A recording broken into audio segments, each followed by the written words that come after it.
ఒక పెద్ద అడవిలో ఒక కోతి చెట్లమీద ఎగురుతూ ఆనందంగా జీవించేది. అది చాలా చురుకైనది, కాని కొంచెం తొందరపాటు స్వభావం కలది. అదే అడవిలో ఒక కంగారు ఉండేది. అది బలంగా, ఓర్పుగా ఉండేది. ఒకరోజు అడవిలో భారీగా వర్షాలు పడి వరద వచ్చింది. నీరు వేగంగా పెరిగిపోయింది. చిన్న జంతువులన్నీ భయపడ్డాయి. కోతి ఒక చిన్న చెట్టుపై చిక్కుకుంది. నీరు ఇంకా పెరుగుతుండడంతో కోతి భయంతో అరవసాగింది. అప్పుడే అక్కడికి కంగారు వచ్చింది.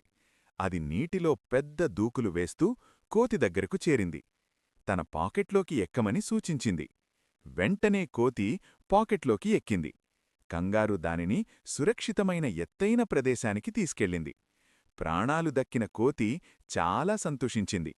ఆ రోజునుంచి అది ఇతరులకు సహాయం చేసే స్వభావం నేర్చుకుంది. కోతి, కంగారు ఇద్దరూ మంచి స్నేహంతో జీవించసాగారు.